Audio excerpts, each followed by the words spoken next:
Hey guys, it's Katy at scrappinkaty.ctmh.com, and I am joining the creative design team again to bring you a fun technique by creating stencils using your Cricut or your thin cuts from Close to My Heart. So here is a look at the layout that I am going to make, as well as a few of the mediums that I'm using with those stencils. So the first thing I did in Design Space was create my layout. I'm not going to show you all of it, but I did want to show you how I made that star border. So I looked in my image sets and I sorted by purchased. And then I'm going to scroll down and click on the Artistry cartridge from Close to My Heart.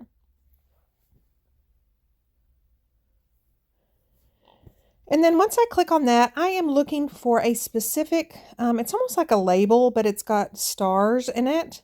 So I'm going to find that and I'm going to insert that into my project. And then from there, I am going to do a couple of things to get those stars by themselves. So I've ungrouped the image and then I am going to delete the one not needed and then contour this one to remove that background.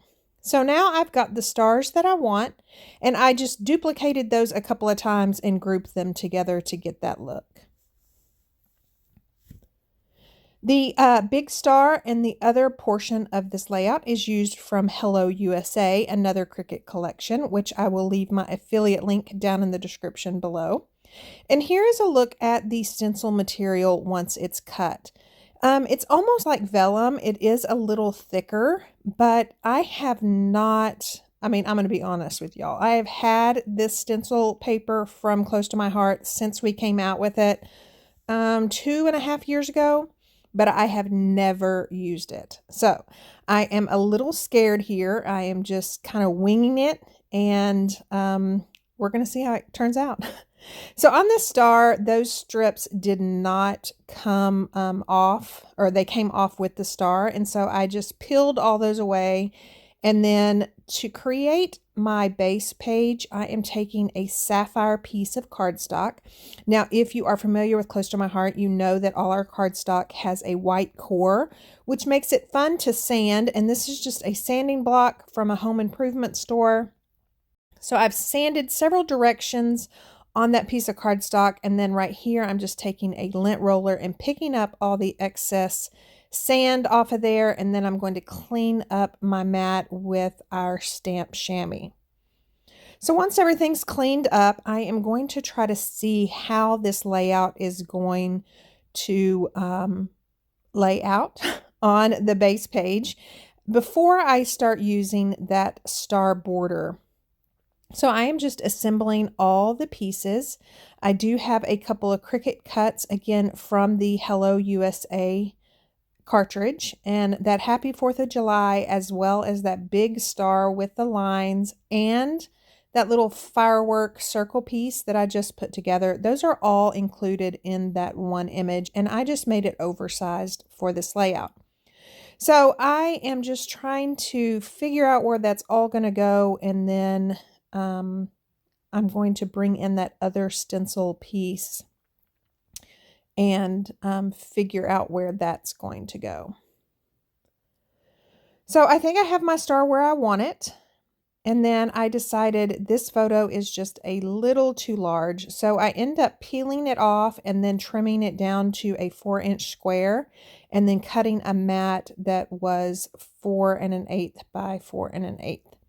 So I like all the placement of everything. I'm going to take everything off except that largest star, and I am pulling out our texture paste, and it's transparent glossy.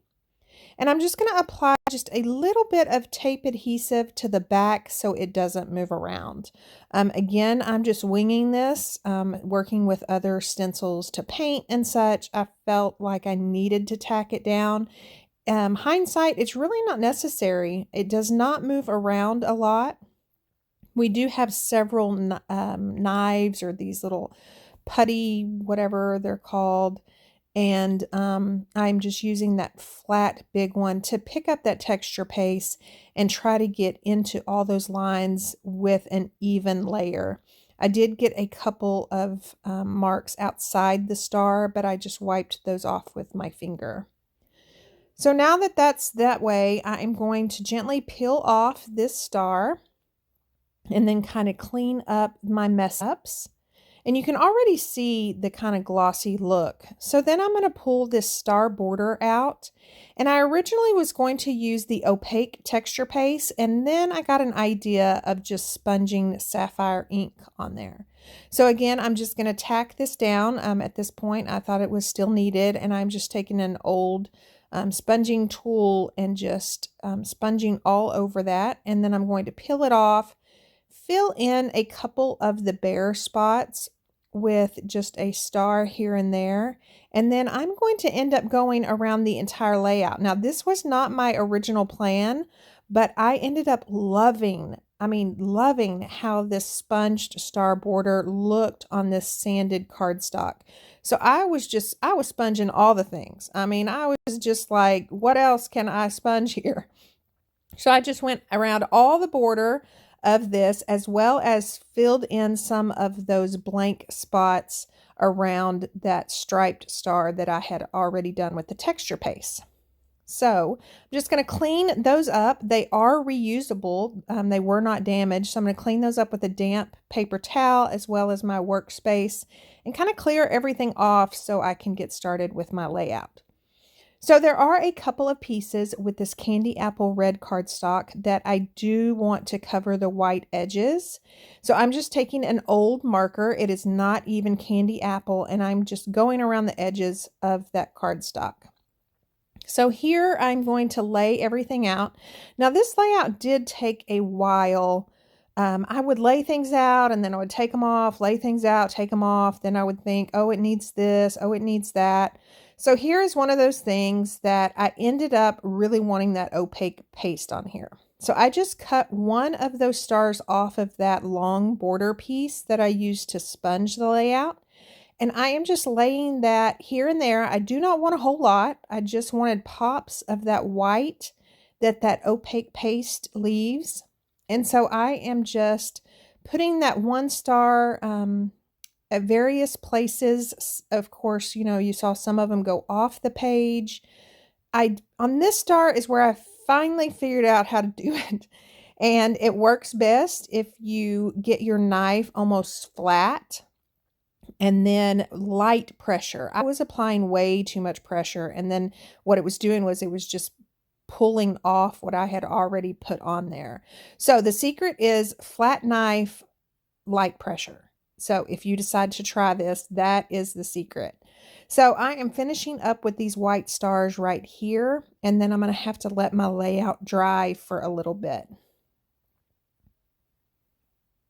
And I am just loving those pops of white for those stars. So now I have come back and I'm finally ready to put everything down. I took an old Cricut cut that I had laying around, as well as stitched on the corners. And then I am just using washi tape to adhere all those loose ends to the back of my layout. You could cut them off as well, but I just find it's easier just to get some washi tape. So I'm going to lay all my pieces out. I do know that I want that happy 4th of July in that top left. So I am going to go ahead and commit to that and glue those down before I mess with these photos anymore. So I'm just going to use liquid Tombow adhesive, and right here again, I'm going to take it off because I just feel the layout needs something else. So I am taking our sapphire glitter brush or shimmer brush, and I'm just squeezing some on a block. You girls have seen me do this multiple times. So I just squeeze some on a block, and then I am just going to flick this all around. Now there are several methods depending on what kind of droplet size you want. So you'll see me tapping, and then right here I'm picking it up and just dropping it basically. And it's really got to be loaded with the shimmer paint to get those big droplets. So I've cleaned everything off. I hope you can see the shimmer as well as that transparent texture paste on that star, and then of course the sponging. So once again, I am going to commit with the title. So I'm just using liquid Tombow adhesive to adhere that down. And then I am offsetting it just a little bit because I know one of those photos are going to go toward the end of that happy pennant. So I am going to glue down this largest photo of me, my sister, and my mother.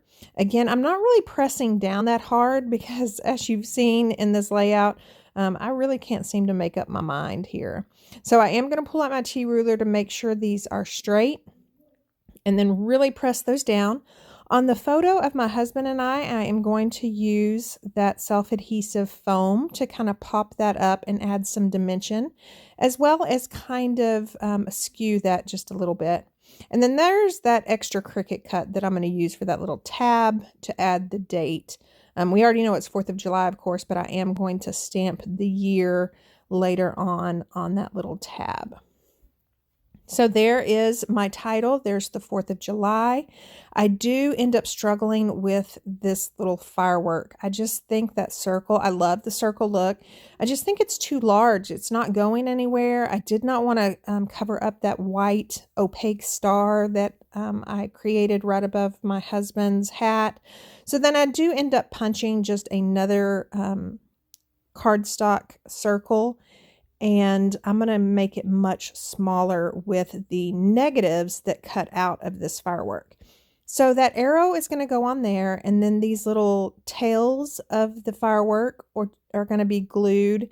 And they're glued on to the circle, but the majority of them hang off, as you can see. And I love that look. So I'm going to pop that up with some 3D foam tape. And then I'm going to kind of play with the placement again. I'm pretty sure I know where I want it to go, but at this point, you never know what I'm wanting to happen here. So I did take my gel pen, my white gel pen, and just went around that pennant as well as that firework. I am going to go around the happy. What I did on that was both of those are cut using the candy apple cardstock. It's just one is the lighter side, and I didn't think it stood out as much as I wanted it to. So that's why I went around it with the white pen. There is a look at the translucent texture paste. That's where I will put my journaling, and then a close-up of that sanded cardstock with that the sponge stars. So that is pretty much it. I would like to tell you that our stencil paper is just wonderful. I am so mad that I've waited so long to try it. If you need any tips or tricks, let me know. Again, I will link the next video in the description below.